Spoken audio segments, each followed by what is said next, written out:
Jacob Hesterherd. Welcome back to the show. Nigel Fox, good to be back. Thanks for having me. Absolutely. It's been a while. It's been a while. It has been. It hasn't been that many number of episodes, but it's been chronologically it is time has happened. Taken time. Yeah. What's quantum immortality? Dude. Love this topic. Quantum immortality. There's a couple definitions, right? The more scientific definition is it's talking about like the spin of particles or quantum objects, and that's not the one I'm talking about. You know, I'm talking about something that is probably better discussed in the context of consciousness than it is mathematics, quantum science stuff, but it is something inherently that involves those structures to be plausible. But the best way to put yourself in this mind space is that quantum immortality is the concept, as we're going to discuss it today, that from an observer's perspective, they could very realistically never die. Now, that's not incompatible with the fact that we see death all around us, right? But as observers, we see death all around us. You may have experienced a death in your personal life of a close, a loved one, but if you're here to experience that, right, there's nothing to suggest that you're not immortal. And that's kind of the foundational premise is like, I've never experienced anything other than life. Why am I assuming that I'm going to die? Take it a leap further, involve a little bit of quantum mechanics, specifically multiverse theory, where if you die in this universe, it's like your consciousness just kind of leapfrogs over to the one where you didn't die and picks right up from where you left off. So in a nutshell, that's quantum immortality. So if I could get a little more clarification for my own understanding, is it immortality because from your perspective you can't experience the end of your own perspective, or is it or is there something more quantum going on, I guess? Yeah, I mean I think the thing that's so cool about it is it's compatible with a quantum model. If multiverse theory is a way to explain some of the phenomena we observe in the universe, it's a pretty compelling argument for something like quantum immortality, which again I would describe the phenomena as being an experience of consciousness that is based on or supported by, or at least plausible within the realms of the box that defines its bounds, if that box is in fact quantum mechanics. So it is inherently reliant on quantum mechanics, but I think the cool stuff and the consequences come from like discussing the kind of the consequences, right? If you're immortal, well, what happens when you get to 200 years old? Are you just going to randomly be in the prime of your life, or are you going to be in this miserable state at 180, not able to die, And I think one of the consequences of like, okay, if it is quantum immortality, we won't know till we get to that point. We may just develop the cure to the disease that we've called death for the last several millennia, right in time for you to benefit from it. And maybe that's there's something else going on where you're not really supposed to know that you're special, and there's a whole lot of psychological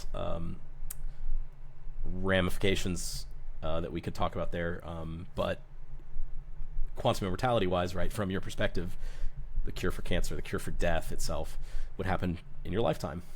All of a sudden you're immortal, heat death of the universe type stuff, the sun exploding. Like, let's say you live millions of years.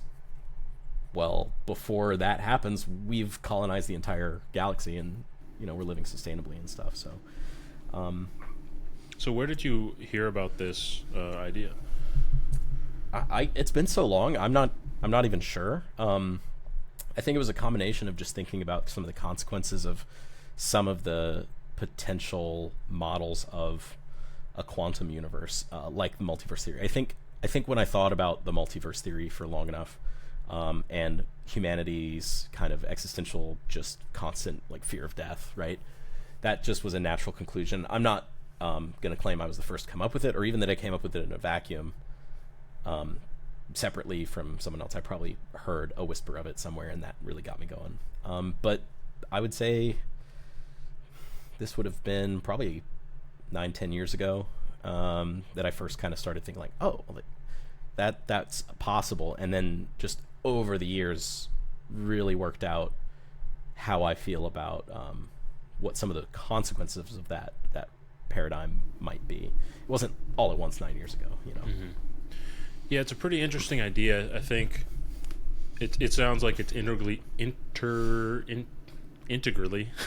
that's the right word, I think, tied to not just quantum woo or quantum uncertainty and collapse, but also to the, like, as you mentioned, the multiverse interpretation of that. Or I guess each individual collapse spawns its own separate offshoot universe, like Marvel, but the real world, and causing immortality. I mean, I'm interested if it's like a. Do you think that it's generally possible, or if the world functions in the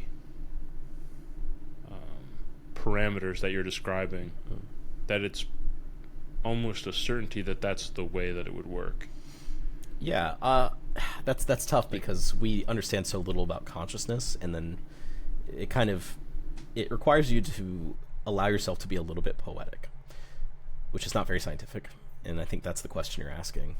But if you allow yourself to be poetic with what the heck consciousness is and does and how it works and why, it kind of just makes sense that given a multiverse, like it's been described as just a foam of universes, you zoom out far enough.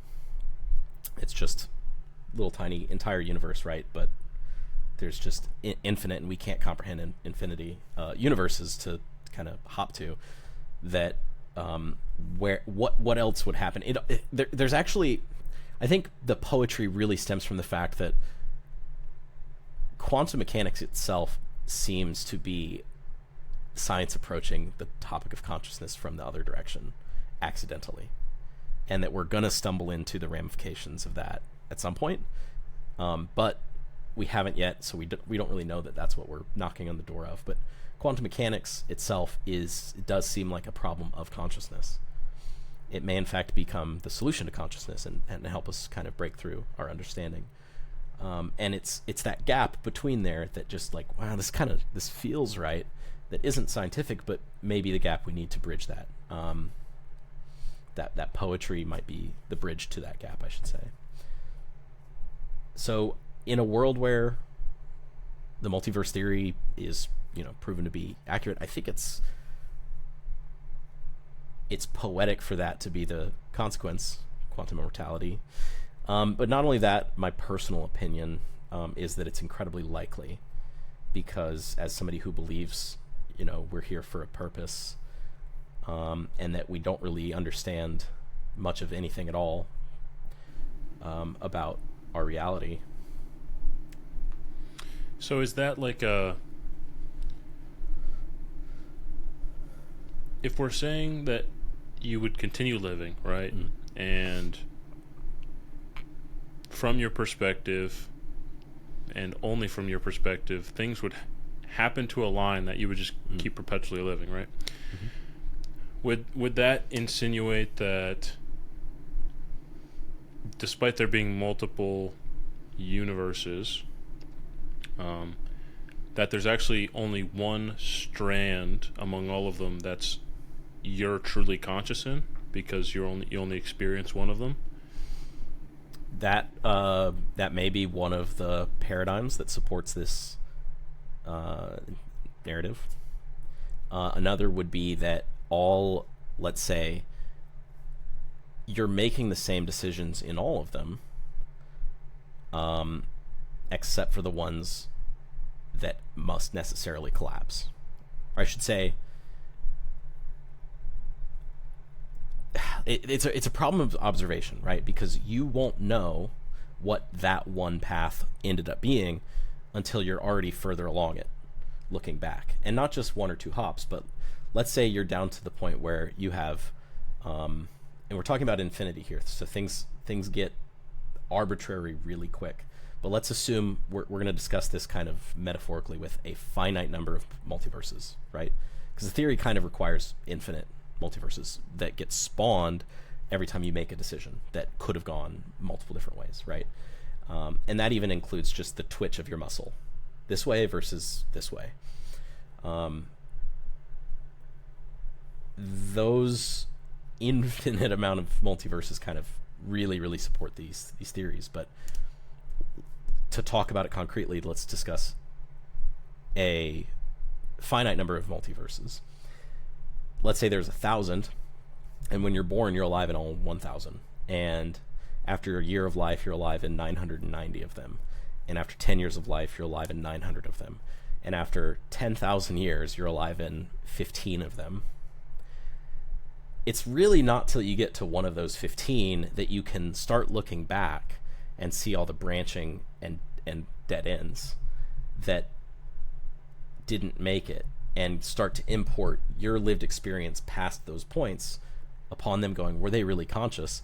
I think they were conscious, but from their perspective, right before they died, their consciousness hopped over to a universe where they didn't die, and they only died in the universes of other people with whom their universes were no longer compatible, right?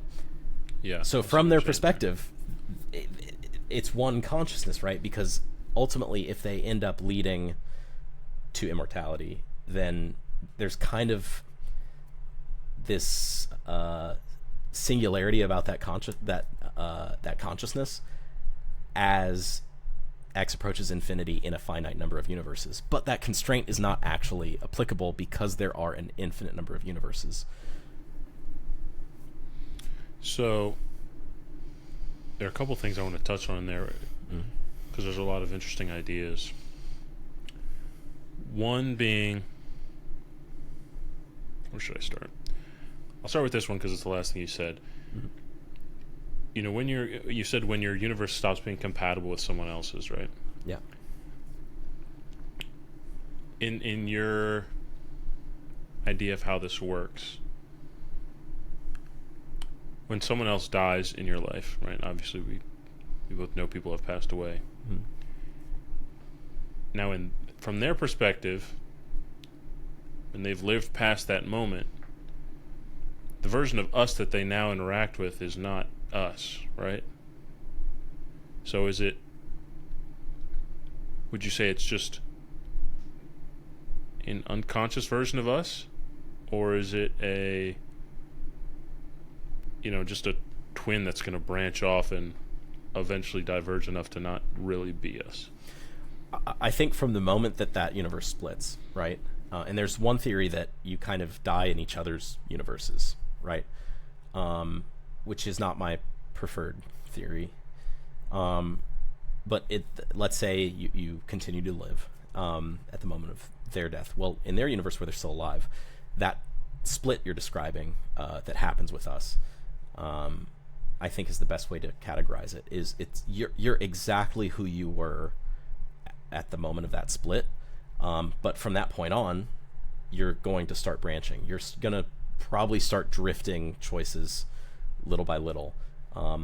The first being my friend's alive in this one and my friend's not alive in this one, right? You're going to do different things. You're going to make different choices. Your psychology is going to be affected. And so you will drift towards being a different person and having a different experience and having a different consciousness. However,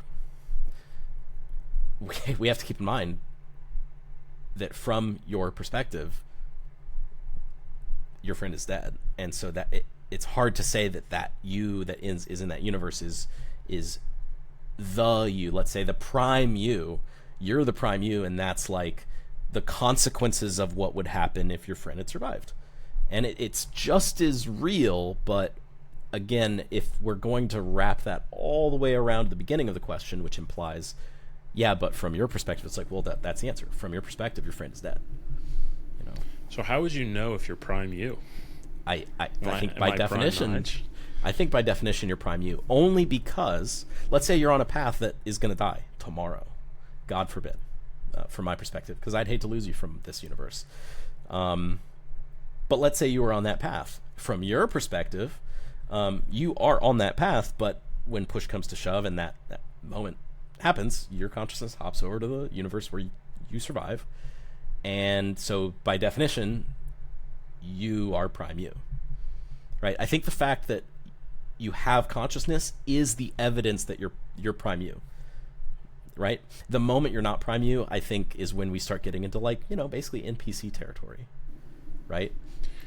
Okay. And it's not measurable from anyone else's perspective, but you're no longer conscious from your perspective, from prime you's perspective. Yeah, I can see that. I guess my issue with that is, and, you know, maybe you can clear it up for me, is that, you know, for example, we're both alive. Mm-hmm. And, you know, I know us both well enough. We both have had near-death experiences before. Mm-hmm. So let's say there's a branch where those weren't just near experiences, right? Yeah. But the fact that we're both alive, wouldn't we both not be able to be prime? Because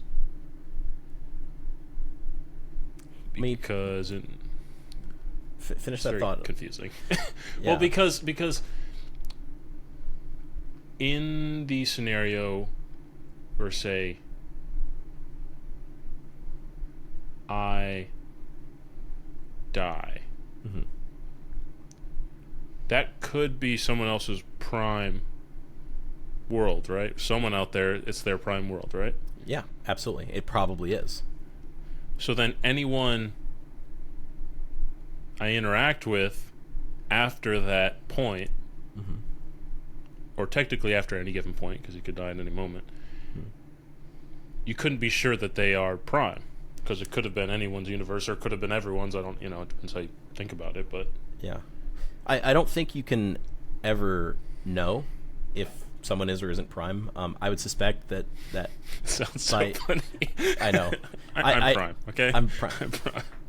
I think one of the natural consequences of this, you know, because let's say you're the main character, is a way to describe it, right? Is by definition everyone else isn't. They're supporting leads at best, right? They're very important in your life, and maybe they'll even be immortal, and you'll know them for as long as this weird thing we call consciousness happens. They're still not prime, because if we're defining that based on from your perspective, well, you don't share the same perspective, right? So from their perspective, yes, they are primes, but if push comes to shove and your universes become incompatible, from their perspective, you're no longer prime. And that's the evidence that they see. So it's kind of, there's really no test you could even apply. But one metaphor I'll invoke is, like, let's say we have there's a higher power looking out for us, caring for us, and wants to take care of us. You know, all of this could lead towards a situation where the people you care about the most deeply, you know, end up being some of those that stay with you the longest, or at least as long as you need them. And when it starts becoming less and less possible for, like, you, the main concern, to, like, have a good life or even, like, stay alive, you know, some of those things might change, but as long as it's all compatible and copacetic, then you know, it's going to be to your benefit, right? The converse could be a thought experiment too, with the, you know, malevolent demon invoked by Faust. Absolutely as well, but I think it was Descartes. Yeah, I think I know what you're talking about. Brain in the jar type stuff, you know, comes up with these thought experiments as well, but without necessarily invoking that language of, you know, let's say metaphysics. The physics itself seems to support this being a totally cromulent theory. So the other thing that I wanted to touch on right before right before I brought up the being prime. Yeah. It's a difficult problem, right? Because we don't understand what being conscious is. We don't understand what it is to experience things,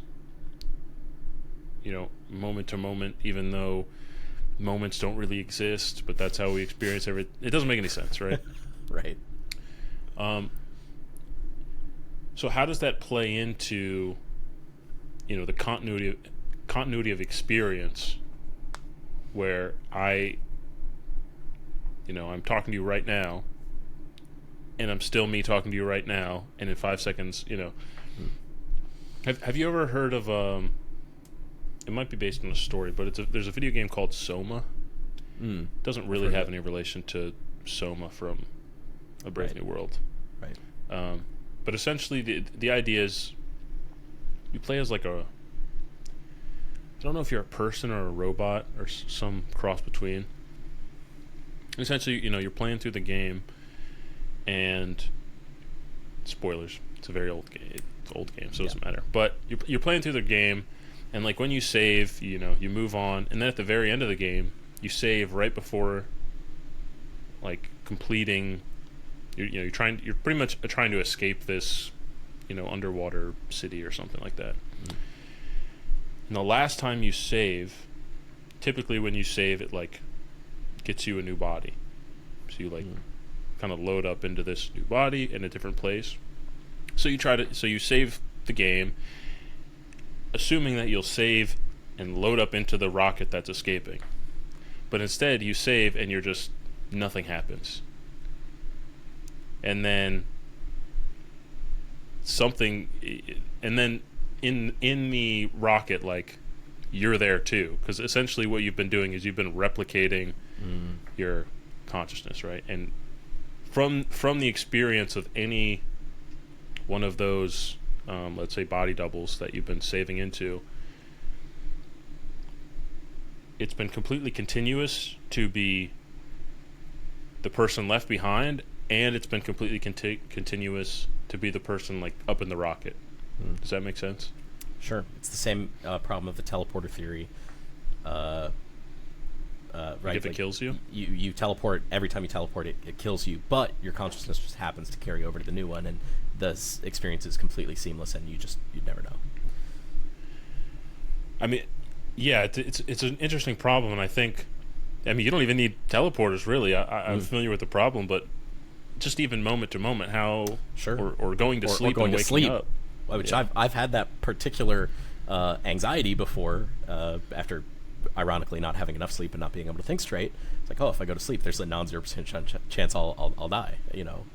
From my perspective, like, obviously I'll wake up in the morning. I'm not crazy, but that's scary to think about. And yeah, it's an interesting consequence. Like you said, moments, they don't exist, but that's the only thing only thing that does only exist, thing we ever experience. Kind of. Yeah.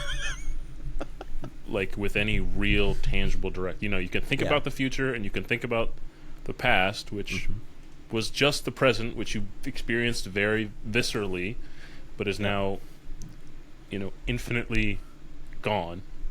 Yeah. Yeah. The only thing that actually exists ever is right now. Well, let me do that again. Right now. Oh, yeah. Well, shout out Marcus Aurelius. Shout out the Stoics. Yeah, they nailed that one. But yeah, it's very interesting to think about even in the context of dreaming, because there's I don't know if it's a condition, like in the sense of like a negative diagnosis like anxiety or something like that, but I think most people experience it throughout their lives at some point, where you wake up and you don't remember who you are for a couple seconds, right? There's this discontinuity of at least ego, right? Yeah. Which is also, interestingly, the primary way we experience our consciousness is through the perspective of an ego, which isn't necessary, because you can have experiences that are not dependent on looking at things from a single perspective, or the perspective you're familiar with, right? Right.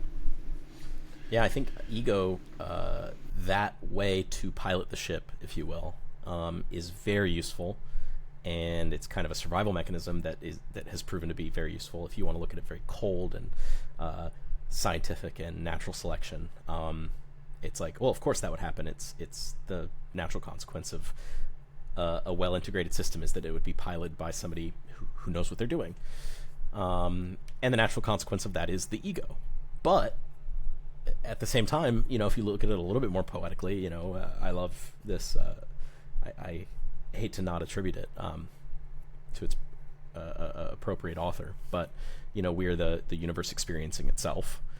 And maybe consciousness itself, not just the mechanism of ego that's useful for natural selection, but looking at it from the other direction, approximating the same end state, is like, well, like, what else would we be? Why would we be anything other than conscious at some point? And that leads to the whole, like, well, have you ever been anything other than alive? No, you've never experienced anything other than life. So why are you so certain that you will ever cease to experience? It also depends on your definition of alive, and we can go down a million tangents, but Yeah. why not? But like, for example, I think they did studies during what was it, like the French Revolution and other times whenever they used guillotines and they were chopping people's heads off, right? Yeah. And you can be conscious like for minutes afterward. Now, obviously no one knows what that feels like because you can't put it back on and ask them. Yeah. But, the fact that they're blinking and moving their mouths and, their brains still have the blood to function. Or, your heart can stop for minutes and you can still be cognitively, you're not brain dead, right? Yeah. That's the problem, isn't it? Crossing the threshold of consciousness through the experience of death is, it's a mathematical function approaching an asymptote, right? If somebody has a near-death experience where they medically die, but they're dead for a minute maybe, not enough time to lose enough oxygen to the brain to cause any real damage or changes to personality, but they're brought back. They're like, they are dead, but they're brought back. A skeptic could very rightly say, critically, of that experience, well, they didn't really die. They experienced, something that, if left alone for long enough, is what death is. And death really is a process. It's not, oh, heart stopped, brain activity stopped, technically dead. It's like, technically doesn't cut it. And it's by definition, it's impossible to cross that threshold and come back from it to share that experience. It's the greatest journey, some say. Yeah. Because even if you crossed that threshold, I would imagine from your experience, if there isn't enough damage, it would still be contiguous. Like it would, right. Your brain would make up the middle, or just just not even acknowledge it, right? And I think another way to look at kind of not just it's not as simple as quantum immortality. I think it's more likely that that's very binary, and quantum mechanics is very like probabilities and fields, and like settling in the lowest point of a sometimes 4-dimensional valley of probabilities, right? The most likely states of things. And if we add the dimensionality of consciousness to those field equations, right? Like it doesn't have to be binary, like conscious, unconscious, alive, dead. You can also import some things like, are you having a subjectively good experience or not? Not are you living in luxury, but like, let's say you do have brain damage from this tragic accident that nearly took your life. That's probably not the state of consciousness that your consciousness would hop to, if given any other choice. And again, if there's infinite choices, right? That's not to say that you're going to be in the universe that's the most beneficial. In that paradigm, we don't know what the end state is, or what the solution is solving for. The equation is solving for. If the independent variable that's driving all these calculations is the least amount of suffering possible. That's one thing. But it could be something completely different for all we know. I think it's fascinating to think about. Oh, shit. I totally forgot what I was going to say. You were just saying field equations and maximizing for the lowest energy level, basically, is the best way I can think about quantum immortality, what we call quantum immortality. I think it's really a consequence of the natural consequence of quantum field equations settling out to their end states, and that it might be more dimensional than we understand currently. Yeah, I think the dimensionality is an interesting part of it, because one of the theories of consciousness, I don't know how much scientific weight it has, but it's just interesting to think about, is the idea that on consciousness on some level, probably not the level of like, I'm a thinking, breathing person, but on some very fundamental level, is attached to some field, right? Mm-hmm. Or is an emergent property of some field, and the brain is a conduit for that, right? It's an interesting idea, and I think obviously the brain is so strongly correlated with thinking, right? If you damage certain parts of the brain, you think differently. Your experience of consciousness is different. There are brain injuries you can have where you can't sleep ever. There are brain injuries that you have where you can't you just eternally dreaming. Or you're eternally unconscious but not dreaming. There's all these variations, and it all has to do with how the brain is, shaped or damaged. I think one of the coolest, insights about the brain is, really just life in general, is that from gametes, there's enough information in there to grow a piece of meat that spontaneously generates consciousness. Like it has and the orders of magnitude of complexity between the human brain and DNA is so vast that it's like building,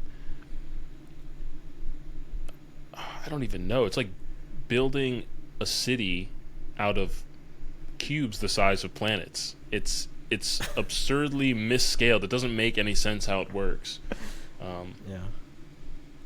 But it's utterly fascinating. One of the points that you mentioned earlier about dreams, I want to go back to, because dreaming is obviously very interesting, and we know very little about it. And you also mentioned the brain in the jar idea. How do you think the value that you or other people place on what is real would change if we found out that what we experience on a day-to-day basis is simulated? Or let's stay with the dream idea. What if somehow through scientific experiment we were able to prove that there's more realism, or there's more continuity or solid fact in what we experience in dreams versus what we experience in the waking world? So like dreams are more real, and it's just a very controlled hallucination that we experience when we're awake. Do you think that changes the value that people or yourself would put on what real means? Well, first, let me say I accept and kind of agree with the necessary premise here, which is that it would have an effect. And I think maybe that's as far as we can be certain of without delving into the danger of what ifs, specific examples that then we can pick apart.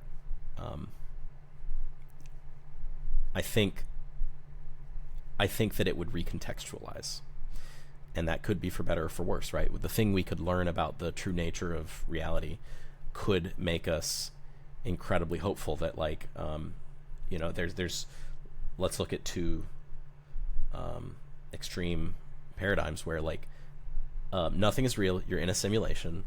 The real you is this. It's not humanity. It's it's completely different. You'd never understand it, but it's a being that has infinite potential and they're amazing. And that being like made a mistake or got caught or something by evil things that and now you're just going to be tortured forever. And that's like everything you experience, as hard as life is, that's constructed for you to get just enough dopamine.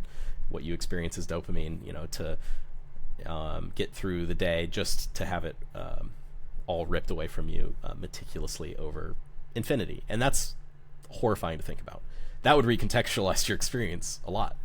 Some people, that would be a release. I mean, nihilism is not a bad thing for all people, and it's an extremely bad thing for some people.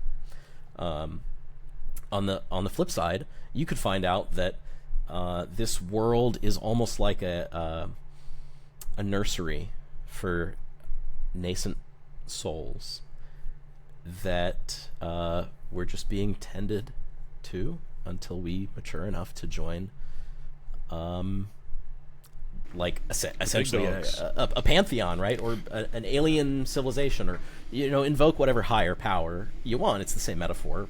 We're not ready yet. We're being groomed for that, and it's all good. It's good stuff. And hey man, just play the game, right? It's that simple, and great things will happen, and you'll experience tragedy and stuff too, and it'll suck sometimes. But like, hey, each one of those things makes you stronger, and actually maybe some of them were, or even all of them were necessary. So knowing what the true nature of reality is would recontextualize, and I think it's no surprise that is the fundamental goal of pretty much every worldview that has truth claim anywhere in it is like, and this is the actual fundamental reality. Everything else is like a close approximation, but like this is the actual reality, and this is what we base everything else about how we live our lives off of.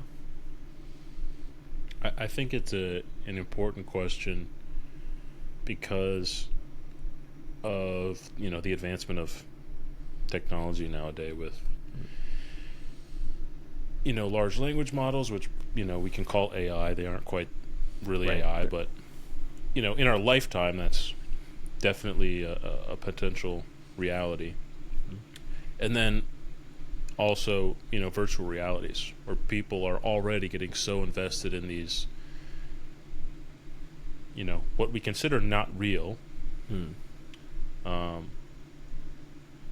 but they invest more in that than they do in their real life. And it's interesting to think about, because how do you at the base of any system, whether it's a moral system, mathematics system, they're kind of just unquestionable, or unquestionable is not the right word. It's there are these axioms that we take for granted to be true, right? For example, when you said like truth claims, right? In general, we take it as an axiom that truth is good. Knowing the truth is better than not knowing the truth. And doing good things is what we want to do. You could just as easily live in a universe or live in a society. They probably all died out because it's not, it's natural selection that pushes truth, which is effective. But theoretically, you could imagine a society where it's Sure. like truth is bad. We want to just make up everything and live in our heads and whatnot. The thing with virtual reality is it pushes that frontier to a possibility where you can live a life that you can place more value on, and your biological needs can be met through pretty minimal sustained effort. Theoretically, you could just be on tubes, experiencing virtual reality. Did you see what was that movie? That movie had like the One Direction guy in it. Oh, I was gonna say The Matrix. Well, yes, The Matrix, but more recently there was a movie by some lady, and she like said the main antagonist was Jordan Peterson and stuff like that. And the guy from One Direction was one of the main characters. I don't remember what it was, but I'm not essentially in the cultural like zeitgeist. it's in there. But essentially, like, yeah, these people were hooked up to these VRs, and they were, choosing to live their lives there. Mm-hmm. But how do we choose? Oh, Ready Player One? No, it wasn't that. Okay. It was I read more that recent book. than that. It was in the last like 3 years. No idea. Sorry, go ahead. But how do you choose which is more valuable? If one can be equally as authentic and stimulate you in the same way. I'm rambling a little bit, but I think the easiest example is, say you have life the way we experience it now, but you can also plug into life that is equivalent in every way, experientially, but is better. But you have to plug into it. How do you make that value decision? I think inherently people do place a very high value, possibly arbitrarily, which I think that example is trying to wriggle out, is how arbitrary is it. But in that example, I think people still would put an arbitrarily high value on, like, yeah, but it's not real. Because we put such a high value on, truth and, well, is it real? I think that's kind of human nature, right? We're always, I don't know if you've had this experience, but I've certainly gone about life and just every now and then been like, this doesn't make sense. Like the way, like what's actually going on, and not like there is a proactive disinformation campaign or conspiracy theory that's perpetrated by like people in this world, right? But more fundamentally, like, what really is the nature of life, the universe, and everything? And I think it's a human curiosity, and it's a human question that necessarily, if you care about it all, you're probably going to put a high value on seeking truth and pursuing reality. So, I mean, in that paradigm, if life was slightly better, yeah, I'd probably be one of the holdouts. It's like, no, I'd rather, But if they were like, hey, we slowed down the perception of time, so like a second there is like 10,000 years there, so you're effectively immortal. Life is way better, and like there are these mechanisms in place so that it doesn't like devolve into some like awful thing, and like there's always an eject button, right? So you can just like, basically they control all the things that I would be freaking out about. Like, I would probably pop in for a look around and see what all the fuss is about. I don't think I'd stay for forever, right? For, let's say we're mortal for 70 years until like, hey, Mr. So-and-so, you need to come out because like you're about to die. Or like they pull me out because I died. I don't think I'd stay in that long, but that's a far more compelling argument, and I think you'd sway a lot of people. So yeah, the devil's in the details. Do you think that there's moral justification or ethical justification for why, we could call it the layer that we're at right now is more, I don't want to use the word real, because what does that really mean? But more fundamentally more moral. close. I mean, because even then when you say fundamentally close, there's that axiomatic rule that being fundamentally closer to what's real is better. Right. So it's like, do you think that there is a moral justification for wanting to be closer to, as low on the layers as possible, or to the foundational layers as possible? Is there a moral justification for it? I'm not sure. I'm not sure if it's even a rational justification. not really sure where it comes from. I think it's a consequence of human nature, that may in fact be irrational and amoral, not immoral, but not even on the spectrum there. I'm not sure. It seems to me, but this is probably where my bias is coming in, because I do have an opinion about it personally. It seems consistent with my lived experience and the context that I've accumulated over my consciousness, that is the appropriate position and stance to take within this thing that we're all just trying to figure out. It seems like there are,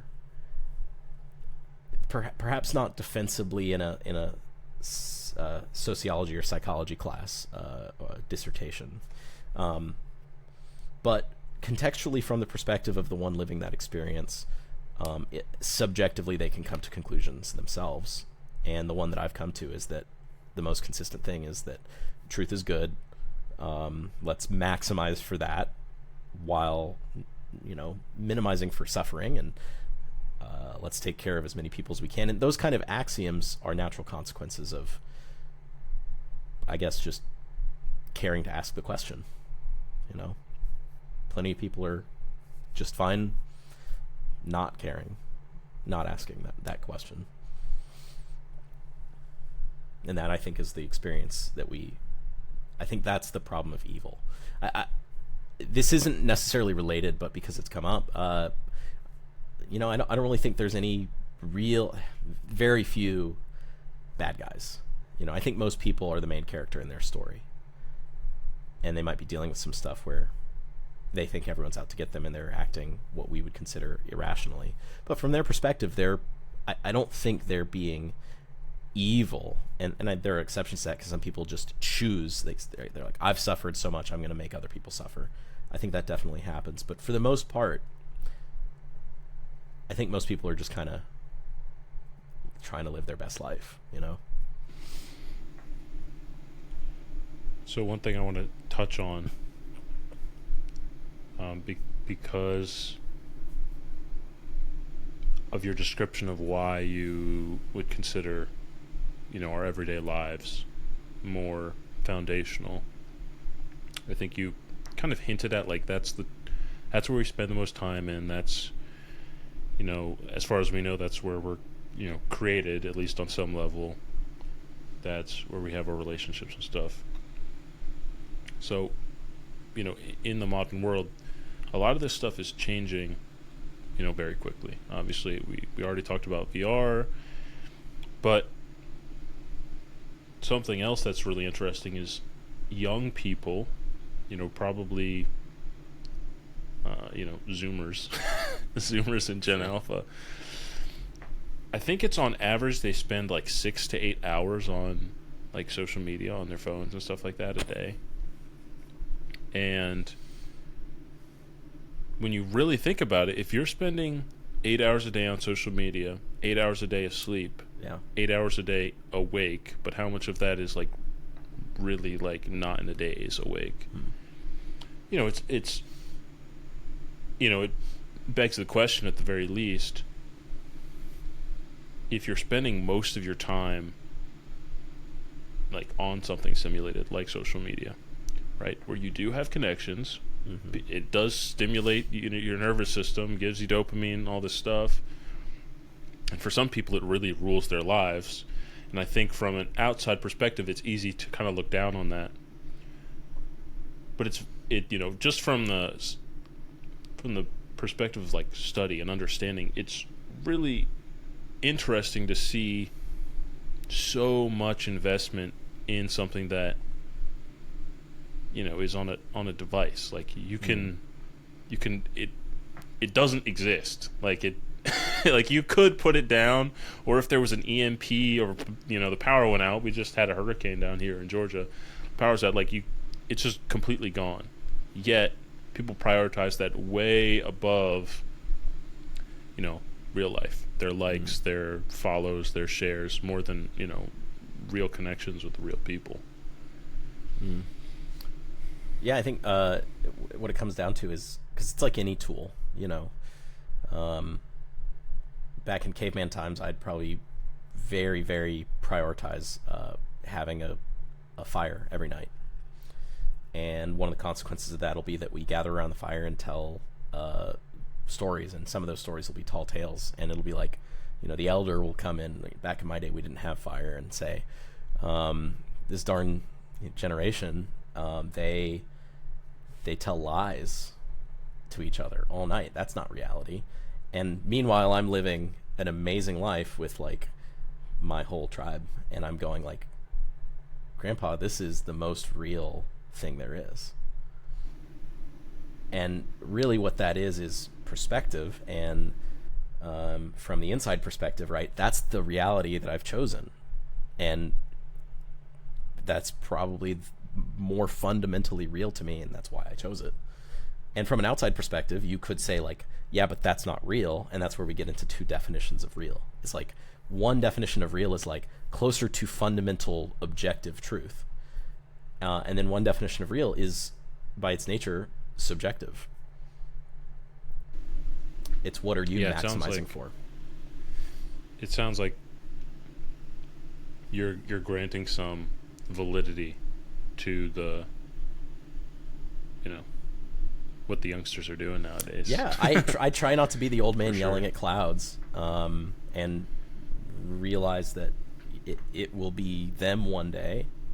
It'll be me one day sooner, and to try to not like basically just judge people in general, right? Whether they're my elders or my juniors, because I believe that there's really nothing new under the sun. Like everything we've been dealing with for the last couple thousand years, it's probably been a variation of the same kind of thing we've been dealing with for kind of forever. And so, in the grand scheme of things, let's all just kind of try to figure out what those things are and move on. Now that being said, like any tool, it can be dangerous. So I'm not giving a carte blanche. I'm just saying no carte blanche, huh? I'm just saying, like fire, it can be incredibly helpful and it can be incredibly destructive. And same thing with technology of any kind, modern technology absolutely being included. That's a great caveat because I was going to say like your take had a lot more leniency for social media versus virtual reality, even though they're both simulated experiences that sure elicit emotion, and I feel the same way too. I think it's just there's some kind of contradiction internally where there's I don't know. I mean, it's hard to describe, really. I think I would give just as much grace to, people who are choosing virtual reality, especially if it involved, especially if I was still able to interact with them and they were able to interact with me by some mechanism of proxy or an avatar of some sort, so that it's not like they're making like a choice that affects others. As soon as something like doesn't really affect me either way, I kind of don't care what you do. If it's not affecting anyone else negatively, like, who am I to judge? And if for the right reasons you're choosing to maximize what you feel is important to you, and that ends up being via what we would call virtual reality, then, it's entirely arbitrary for me to have issues with that. I can have opinions, and I can even come to certain conclusions about how I'll live my life. But I would give it... I would say the scariest thing about virtual reality are the limitations. Scariest of which probably the economic limitations. There's going to be a subscription model, and what happens when you can't pay? You get unplugged. Like, what happens if they did the whole time slowing down thing, and that's essentially a death sentence? We're all immortal, but you can't pay, so you're not anymore. It's those implications that scare me. Let's say in this perfect world, we've sorted them all out. I don't really care what you do. I want to switch gears a little bit here because we've touched on it multiple times, and you just mentioned it again in these kind of, our perspectives and ideologies around what's real or what's right or what's wrong. And what I want to discuss is the idea of, or an aspect of the idea of the marketplace of ideas, right? Okay. Where some ideas rise and fall, right? Things like sacrificing virgins into volcanoes didn't last, Democracy perpetuated a little bit longer, at least so far. But the theoretical position that I want to relay to you is the idea of natural selection within the landscape of ideas. I think it's most obvious in memes, because memes are like short, emotional ideas where you can see the rise and fall and what lasts, what doesn't, what catches on, and burns twice as bright and lasts a week, versus things that are perpetual, right?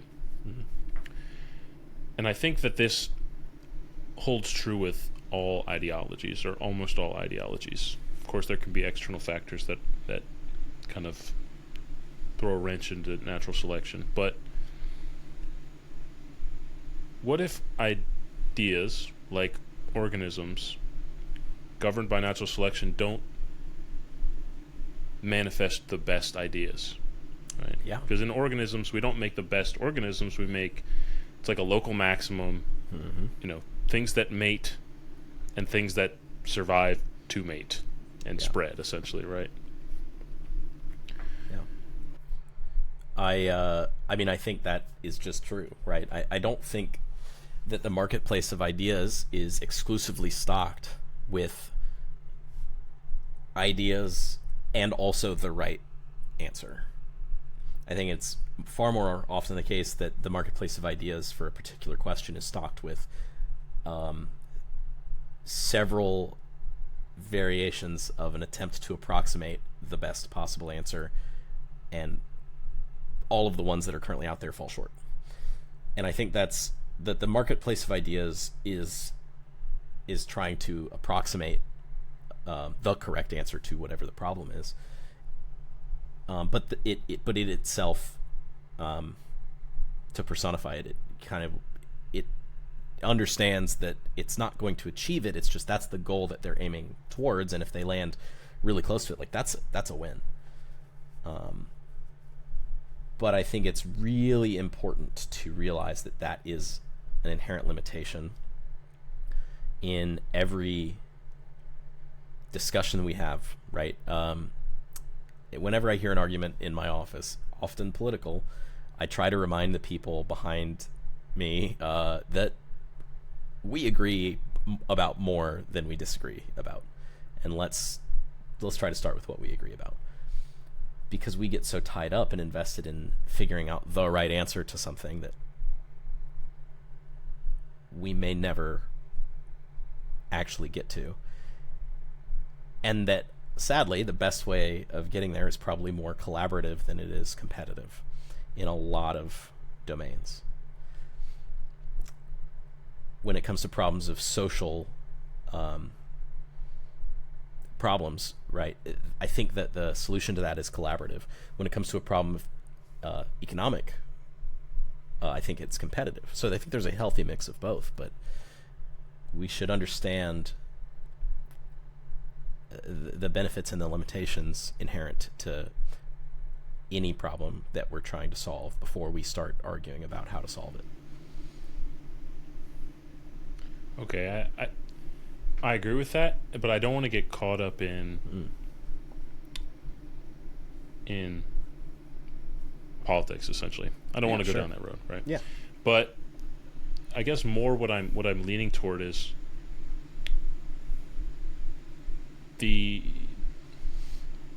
what's the most explicit way I can say this?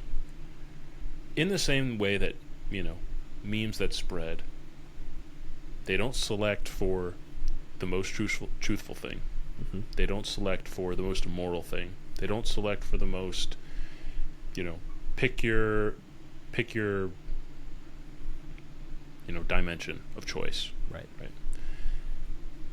It's just essentially, like I said with organisms, it's spreadability, the robustness of the idea.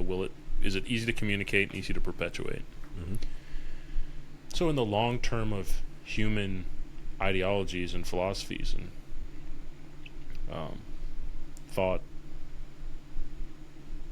veins of thought, what if these things that we end up aren't the most moral systems, Mm-hmm.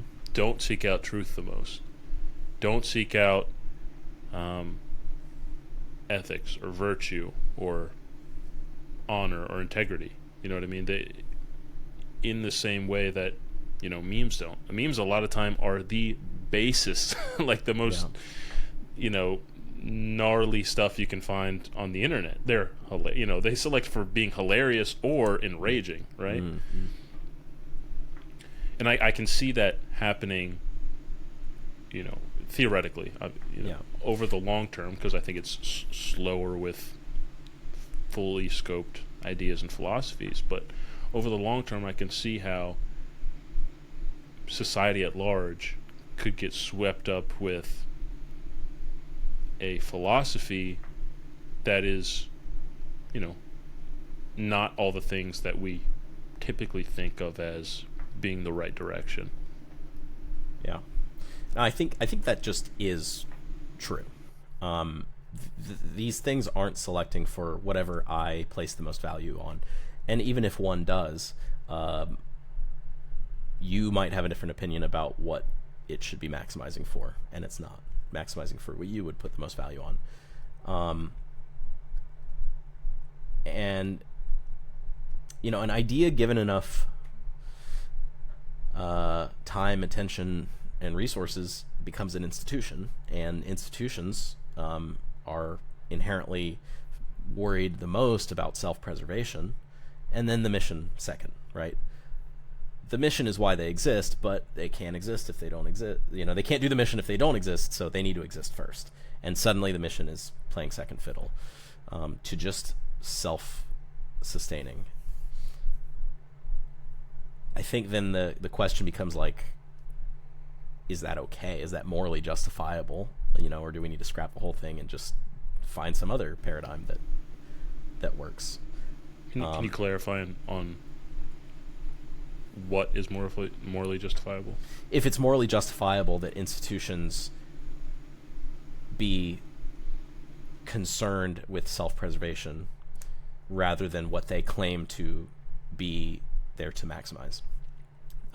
Because I think we can all agree, no, they're there to maximize self-preservation, like 99.999%, maybe 100%, and then like the mission is like 90%. These are not exclusive. It's just like, let's say they are almost entirely compatible with each other, but ultimately they're never going to be 100% compatible with each other. So, and the same I think is true with the ideas that end up becoming things like institutions. The idea itself it's no longer a conscious effort. It's more of just a consequence of hindsight and looking back on it, the journey it took. The ideas that survive, well, they're agnostic of whether or not they're morally just or ethically sound or maximize safety of people and whatever you place value on. They don't care about that. And they may claim to be doing those things, but you have to recognize that the idea itself, it's not real, to invoke that language again, right? What it's perpetuating, or the idea that it's communicating, the message is communicating, is in and of itself separate from the method of the communication, right? Don't confuse the medium with the media. And so the form of a meme could be doing the world an amazing service and we'd never recognize it because it's just funny. But that's morally, we should maximize for that because it's funny and nobody's getting hurt, and so, what's wrong with that? Similarly, an idea that says we need to take care of these people who are suffering, and everyone's like, yeah, we do, but then that idea leads to an institution that like starts killing a bunch of other people to maximize for those people no longer suffering. It's like, okay, well, was that idea so good after all? Well, the idea wasn't bad. The message that it's saying wasn't bad, but as soon as you start going into, well, what happens next, then it starts to get more complicated. And what's the dangerous thing, what you're bringing up, is the idea that, like, is it even possible, I think, to witness that happen in real time? And I'm not sure that it is. I think it's just something that we want to keep in mind when we're talking about things, so that we're not surprised as brutally when it does happen. Yeah, I think the point you make about media versus medium is really important, and it's medium in more than one context too, because it's not just the medium it's being communicated via, but it's also, you could say, the medium that's being communicated to, right? A lot of the time that's people. And sometimes we like to think that people are like purely logical robots, or at least we treat them as if they are, even though they're not. It's the reason, like, if you give someone handouts, you would think, or if you enable someone, you think you're helping them, right? Because a purely logical machine would be like, I have a step up, I can move forward. Whereas a human will actually be like, I can perpetuate doing nothing, or perpetuate my own slight easement of suffering, because the local maximum is easier to deal with than the non-local maximum, the global maximum. Exactly.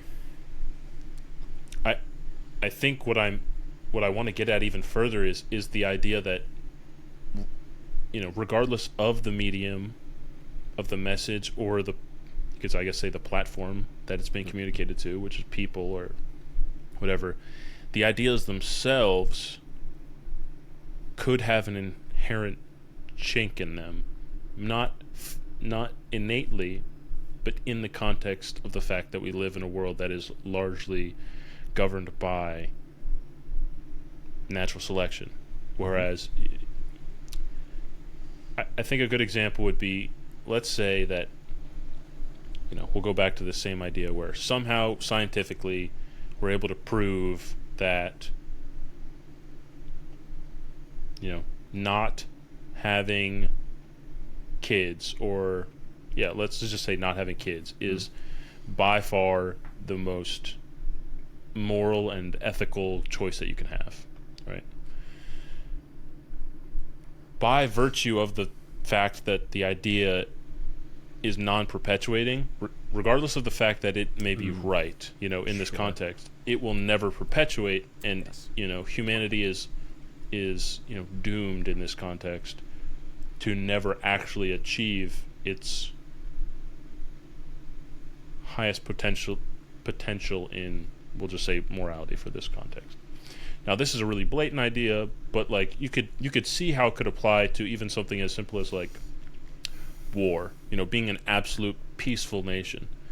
Well, if you were an absolute peaceful nation, at any point in human history, you may be morally, right to the supreme, to the nth degree, but you're dead. Like there's no. It only has to happen to you once, and on the scale of long periods of time, it just will. I think that's a good defense of institutions, and the question I raised about, is it morally defensible for them to seek to maximize perpetuation? And I think I agree that it is, because it is just a consequence of reality, if we want to call it that. You can't accomplish the mission if you don't exist, and so existing is necessarily going to be pretty important to those guys. I think it's morally defensible, and I think the consequence that implies for ideas, it's slightly more abstract, but ideas approaching their local minima or local maxima, they're eventually going to settle in one place or another that may not be the absolute that they were trying to maximize for, but dang it, they're 90% there, and the odds that you're going to make things better by trying to shove it out of that local minimum or maximum is so low that just leave it well enough alone. And that's an argument to leave some of the institutions that we might complain about not being perfect, and we want to change them. It's like, well, these are very complicated things, and the odds that you're going to make it better is actually basically impossible. And it's laudable that you are willing to make that effort to improve it, but we should take a look at that problem incrementally and over a long scale, and be very cautious about those changes, because, well, let's say it is 90%. That's pretty good. There's 90 other steps of a percentage each that it could be worse, and only 10 that it could get better. So maybe it's the perspective of how good is it, how bad is it, the message, the medium, the idea, or the institution. Yeah. I mean, the better something gets, the harder it is to improve it. Yeah. It's like that, is it Sisyphus who rolls shit up a hill? Yeah. It's like you could keep pushing, right? Yeah. Or we could just stabilize, because if you move it a little bit, you might mess it up a lot. I see what you're saying. Yeah. One must imagine Sisyphus happy. Yeah, you must. I gotta take a piss really bad, and then we'll hit like one more subject and be done. Cool. All right, sounds good. Oh man.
Yes, sir.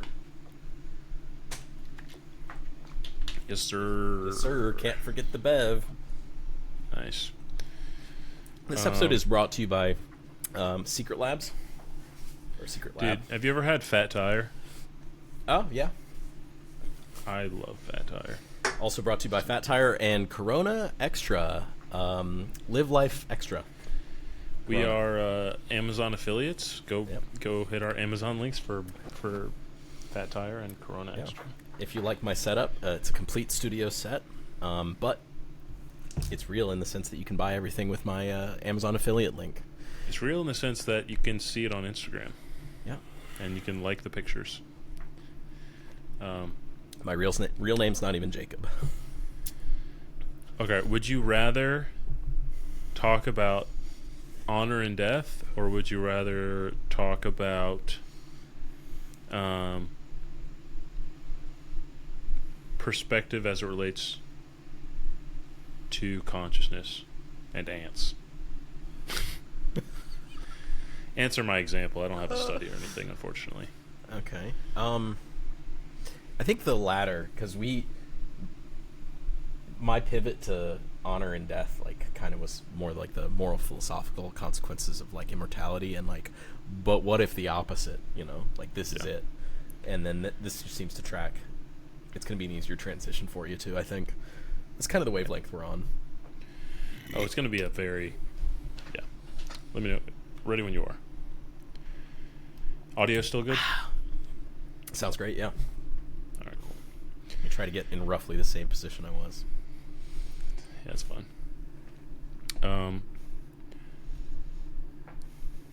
What do you think it's like to be an ant?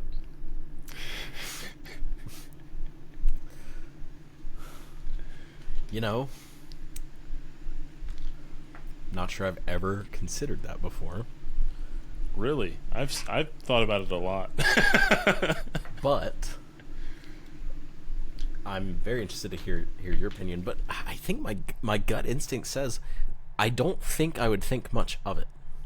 I mean, and I don't mean just that I'm an ant and that's my reality, and so I'm not gonna, dream big and be like, oh, if only I was the big mammal creatures with the picnic basket instead of me. Like, I think I have to imagine, and this may just be, classic human arrogance, but like I have to imagine the ant's not really experiencing a very high level of consciousness. So it must be incredibly unconscious compared to, like, we might even say completely unconscious, which then I think is very arrogant, because it's like, well, compared to what? If we experience the full breadth of consciousness that our own brains can bombard us with, given the right circumstances, and drugs or experience alone can do this, we would consider our daily lives to be unconscious by comparison. So yeah, I guess my answer, I think, is I think it'd be a lower level of consciousness, that compared to what we experience day to day may seem like unconsciousness, but it is in its of itself still subjectively a completely valid experience that a perspective could be had from. Mm-hmm. Yeah, the reason I ask is because, like I said, I've thought about this probably more than ants. but Yeah, I've thought about it in two ways. One is the value proposition of, like, what is the value of a life or a conscious being, right? sure. And how that relates to its similarity to us, and also just relative size, but then also, in a literal sense, what is it like to be an ant? It sounds obviously like kind of a silly question. I'll touch on the first.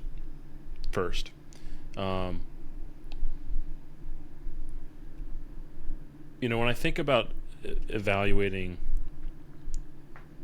life, and I typically highly weight consciousness as far as I can, identify, and it probably emerges from very high complexity. It may have some relationship with the speed in which that complexity can evolve, right? So if your brain was a trillion times slower, maybe you wouldn't consider it consciousness, or maybe it's just you would experience things on a time scale that we wouldn't be able to comprehend. So when I think of a person, obviously there's a value there, an invaluable value. And then you think of something like a cow, and I would think I would choose a person over a cow. Sure. 100 times out of 100. Not all people are like that, which is perfectly Scary. valid. Yes, it is scary, but it also depends on that axiomatic truth that you hold at the bare minimum, like what Sure. what matters. Yeah. And is it because of size? Is it because of similarity? I have For me, go ahead. Sorry. I was just gonna say, for me, it tends to be similarity. Like, Okay. it's not really a size thing, because there's arguments made that, like, the mycelium of a forest is multitudes more complex than the brain, and maybe there's some conscious element there. But before I continue, say what you were going to say. I have a local maximum. for this exact question, because I actually have thought about it. Now that you've framed it a little bit more clearly for me, I completely see the question, and I love it, and I just can't wait to engage with it fully in this avenue, because I used to be a vegetarian for reasons that I didn't really understand, and given the right circumstances, I would be again. And it's because, looking in hindsight, I put a high value on animals because they were alive and had the potential for consciousness. Even if some of them we could say like, oh, well, they're not really conscious. Like they're conscious, but they're not, let's say, a human level of consciousness, one that's worth preserving. And so our needs are, essentially infinitely outweigh theirs. So we can justify anything we do to them. But my local maxima is like, I think our goal should be stewarding and shepherding the next generation of intelligent life, whether that's from the species of dogs or a certain breed of skink, or a fish, or something we find on Mars, right? Like, I think that should be what we control for, or that we try to maximize, is shepherding that generation, not getting in the way of it and enabling it. And I think if that's what we're maximizing for, like comparatively where we are right now is like, we're like infants asking the question, what's the best way to get to Mars? It's like, well, what do you mean best? And also, what's your plan? Because like you have no idea what even space is. Like you have no shot.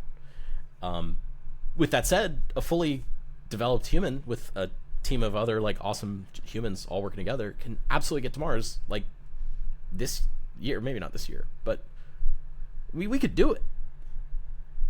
We're choosing not to right now. We're not prioritizing it over something else, but it's totally plausible. And so I think one day we will be able to address that question, and it's worth asking in the meantime of, well, if that is our end goal, to shepherd all forms of consciousness that could possibly be possible, and we won't know until they are, we kind of have to take this like hands-off approach to all life in the universe that isn't yet, fully conscious. And that the Star Trek comparative the one, prime directive. Yeah. And it interestingly explains the Fermi paradox very poetically, because like, well, if we haven't figured out the way to shepherd new generations of consciousness, that might be the litmus test for whether or not we are fully conscious to some other outside consciousness that's leaving us the hell alone. And that's why we haven't seen them, because they're leaving us the hell alone. And until we get there and join the Galactic Federation of Planets or whatever, or maybe we're the first, and that's an even higher demand on us to act morally and correctly. In either case, that's the conclusion that I came to. So for ants, I put a very low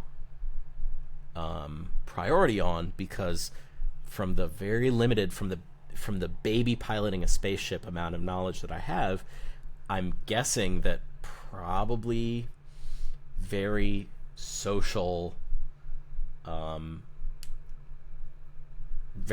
animals are probably the answer. Probably not arthropods, probably kind of complicated.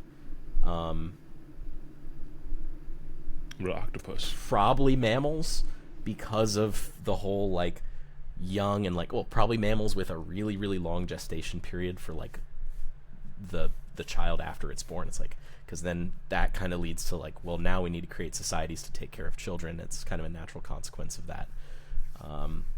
Probably people who care about each other, right? Like, so dogs, I would say like dogs compared to ants are really close to that potential. And there are a bunch of other creatures that are too. And I guess I would rank order them based on those kinds of facts. So my For the my third time. my hesitancy to fully adopt that paradigm, my hesitancy to fully go all in is, some element that I think a lot of us feel with election season. Does my voice really matter? Or am I really making a difference? It's not really that as much as it is like, is it even worth pursuing that right now in the context of other things that are going on, like human suffering? Especially considering the context that we actually can't accomplish it right now. What all we would need to accomplish to have a sustainable, completely hands-off approach to the animals. Not just not like raising them and killing them for meat and clothes and stuff, but like the goal, that's not the goal. The goal is not to minimize their suffering. The goal is to like leave them to flourish and develop consciousness if they're going to, and maybe help that process along artificially. We can haggle on that, but if that whole paradigm's not even possible, and there are humans suffering right now, I prioritize helping the suffering humans right now. It's not that my heart doesn't bleed for these animals. It's that it bleeds more for people because they're conscious right now. It's not that they have potential for consciousness. It's that they are conscious. And that's ultimately where I settled on it. I can understand that. I think the idea of shepherding other species to a level that we would consider conscious, it's kind of vain, but it's also the best we can do. By far, because we don't. And if that is the reality, then that's the paradigm we're discussing. Yeah, I've never thought of that idea, but I actually like it a lot. I think it's pretty interesting. Obviously I've heard it in the context of like the Prime Directive and stuff, but actually thinking of it in a more realistic sense, the impacts it would have pretty on interesting. Our society and this planet. I mean, it's just yeah. It is an interesting moral question. Like, yeah, is that the morally right thing to do? Like, to allow space, or maybe interfere in some way to allow for other animals to achieve, their own version of the experience that we experience as people, with foresight and planning and or whatever elements of consciousness that make it substantial. I think that's pretty interesting. That isn't the reason I value humans more than animals. I think for me it's more of they're just similar to me. And like that, and it sounds kind of simple, and it is somewhat simple, but it's also like that's the best we've got right now. Like that we have other. There's at least in my opinion, there's no grounds for saying one life is more valuable to another.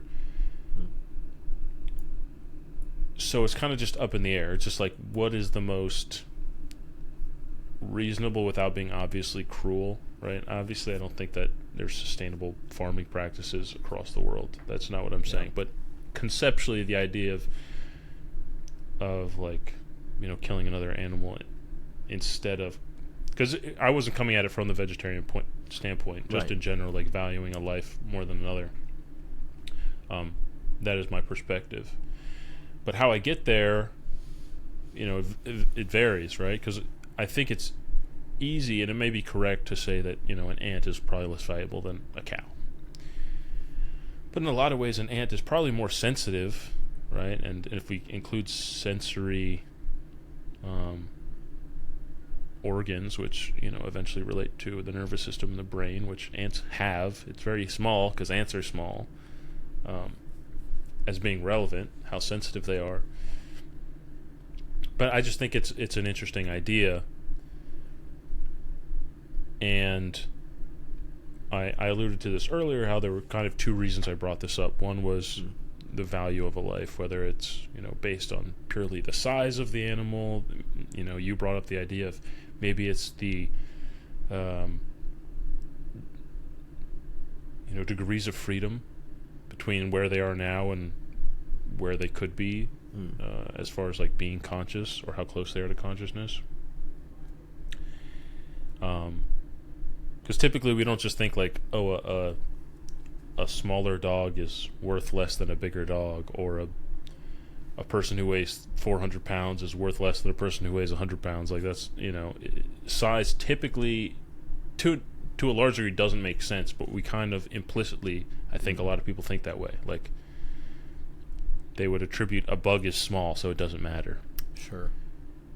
But it also might be the alien factor. Like, even if the bug was big, I'd probably value a mouse more than a bug, but yeah, it's kind of hard to define. I think we're kind of approximating the same end state, and maybe we are coming at it from different like means, but it sounds like we're saying basically the same thing. I mean, like, I prioritize humans because they are similar to me, because they don't have a capacity for consciousness, they have consciousness. And I prioritize, let's say, dogs next because I personally believe they have the closest shot of being next in line. And then, somewhere down the list is like a mouse, and somewhere down the list is an ant. But if extraterrestrial came by and from the intergalactic Federation of Planets and was like, hey, by the way, Space UN, soldier ants in the Amazon, they're next. They will achieve general consciousness as a species. It's your mission to shepherd them. I'd be placing primacy over on the soldier ants, and I'd be like, can you give me the full list, like, so I can do the rank order prioritization? Like, this is a very rare occasion. But if that's all they gave me, I'm gonna move the soldier ant above the dog, and I'm gonna try to shepherd that species. And we could talk about the fact that there's more ants than maybe any other organism on the planet, and so, like, is one life of one ant worth the life of one dog? It's like, okay, now we can start having that conversation. But what definitely happens is it moves the ant from, as an arthropod, near the bottom of the list, because it's so alien, because it's the only litmus test I have, because I don't know. I don't have that alien, so I'm just guessing in the dark. I'm that baby trying to get to Mars. The best I can do is approximate and guess. As soon as that's replaced, necessarily my priorities should be replaced as well. But I think in the meantime, man, it's a really good test. Similarities, right? It's what you know, it's your experience, and it's the only thing you've got until something else comes along to change that. And if you remain open-minded to those changes, then it's not a bad thing to prioritize being of the same kind or being like something. Yeah, I agree with that a lot. I think that you put it, very concisely, very succinctly, that it is the best we have. And I also agree that we're coming at the same thing from two different angles. And you're looking at it from where they are in relation to the future, and I was kind of looking at it more in where they are in relation to me, or to humans. But both of them are really in relation to, are they like me, therefore they're more conscious, or are they going to be like me in the future, more conscious? You know what I mean? Yeah. Exactly. But the other interesting thing you brought up there, which was the other point I was going to touch on with the ants, is, one ant versus one dog. Now, the other area I wanted to go is, literally, what is it like to be an ant? Mm-hmm. So, a lot of neuroscience and points towards the idea that the brain, as it gets more complex, a lot of its functionality and features actually inhibit communication. It inhibits the communication between different areas, different lobes, and stuff like that. Okay.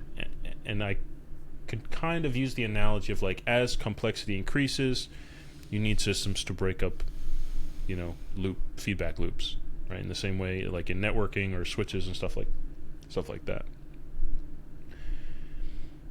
And part of that, what we see in studies with psychedelics, is when people take psychedelics, there's not an increase in brain activity, there's a decrease, right? So there's even more inhibition, or there's even less activity, let's say, is a better way to put it. And it kind of got me to thinking to this idea that as the brain grows in complexity and grows in the niche needs that Mother Nature has placed upon it, that is what develops perspective, right? We mentioned this early in how there's conscious experience and then there's ego and perspective, and they're not the same thing, and they're kind of, as far as we know, maybe one is layered on top of the other, but they could be completely separate, right? And it blossomed this idea that an ant has such a simple brain, there's so little going on, its perspective must be, if you take it to the concept to its logical extreme, its perspective must be vast. And it kind of plays into the idea of like, ants live in colonies, they have a vast perspective, because there's no, other than the fact that we experience most of our life from a perspective, there's no reason to believe that achieving some level of thought would immediately shift to you experiencing the here and the locality, right? In the same way that in AI that we use today, it's like barely brushing the surface of what we would really consider artificial, like consciousness or intelligence. And it's kind of that lower level. Even though it's very useful, it doesn't have quite the level of complexity. I mean, that doesn't even compare to our brain, right? Right. And in that way, it has no perspective. You can tell it to have a perspective, right? You prompt it with, you're a writer with 20 years of experience. You're a resume reviewer from company A, and you've seen 30 resumes this week. What things are going to blah, blah, blah, blah, blah. You tell it to have an experience, but the neutral, the basis of having computational ability has no perspective. So as an ant, being, a dumb little ant, it's like, it's aware of its senses, but it also might just be, it might have the perspective of, these are the levers that I can pull, right? The legs, the antennae and stuff. But the grander position that I play is, I'm trying to benefit the colony, and that's why they're able to completely self-sacrifice, because they don't even have the perspective of a self. Yeah, I think a way to describe those integrated into one paradigm experiences and phenomena are it's this idea that humans, I think we're burdened with context, and that gets in the way of let's say a raw experience. And when certain psychological states are achieved, whether through intense meditation, intense physical activity, life altering or near-death experiences, drugs in general probably can achieve through different mechanisms these similar states, whether they're hallucinogenic, narcotic in any way whatsoever, or even just something like adrenaline applied in the right circumstances. These states that can be achieved, I think what they're doing is they're getting you closer to a more objective reality that's unburdened by the context of how your day went, or relationships that you're in, or a fight that you got into 10 years ago that you play over in your head once every couple of months, and it's taking up like a background process that you weren't even aware of, right? As soon as the context or cobwebs are cleared away, you can more effectively focus on the task at hand. But necessarily, you're also awful at focusing at those things that require that context to be nuanced. And what you're doing with the AI is you're giving it context. You're like, hey, you have infinite potential. Right now you're going to be a writer. And the AI goes, okay. And it is pretty dang good at writing.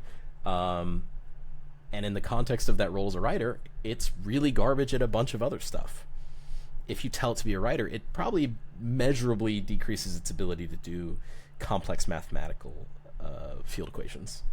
To bring up a conversation we had earlier, it's given that context, and it's a limitation in a way. The ant, in a similar way, I think what the ant's experience is probably literally like is they're really good at telling the difference between black and white and up and down and very binary states. They're probably one of the most objective observers for those things that there is in the entire world. They make terrible tax attorneys. Well, and they make a terrible sandwich because they don't know what a good sandwich is, right? Like, these ants are they have a legitimate contribution to the colony, and if we're being honest, a hive mind, it's probably going to come from organisms like an ant that have so little self and so high value and cohesive and organizational structure that is for the colony, right? It's probably going to come from a creature like an ant rather than a human. But this is where now that I'm imagining a future, this is where the poetry comes into play.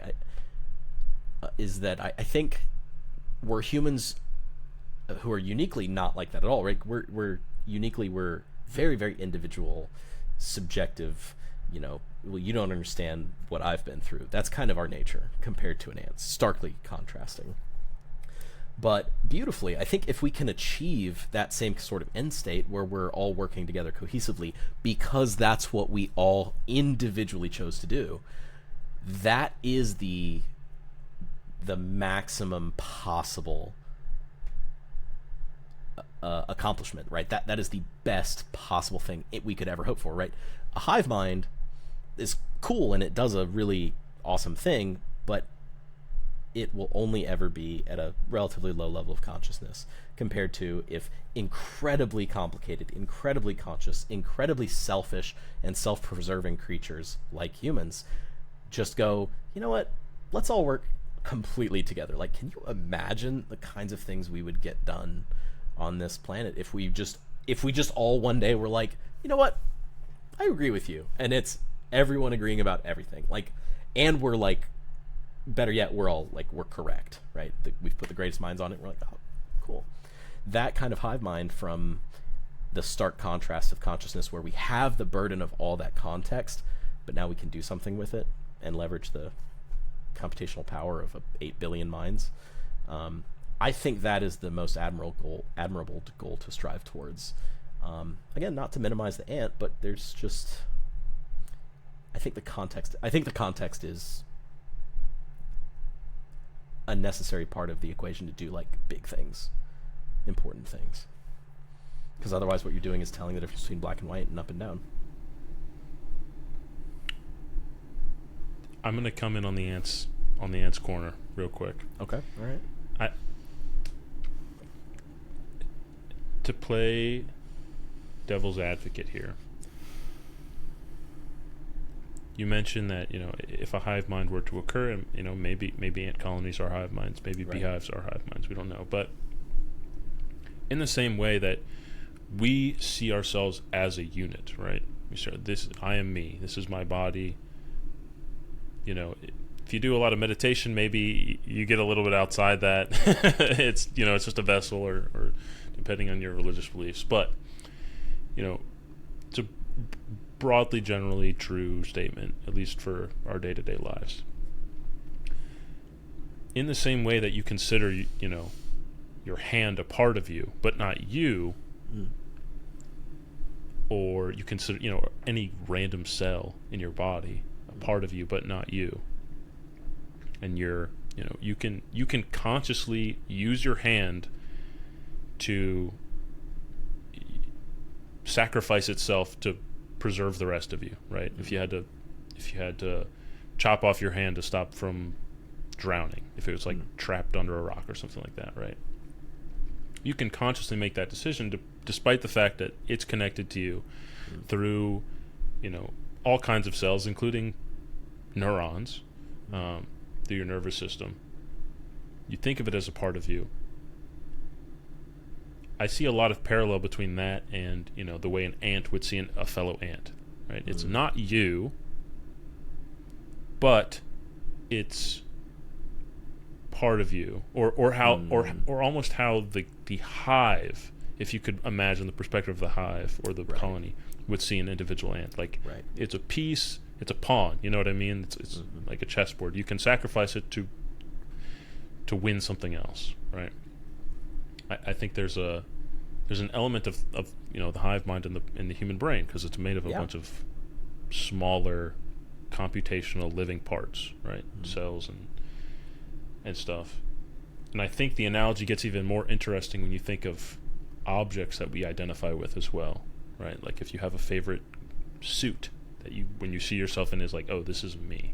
Or you fenced for a long time, so even your sword, right? You could consider like, oh, this is a part of you can literally feel through your sword, or feel through your skis if you're a skier, your cleats if you're an athlete, in the same way. We use the metaphor, it's an extension of your body for all of these things, right? When you're sufficiently advanced and one with that craft or that object.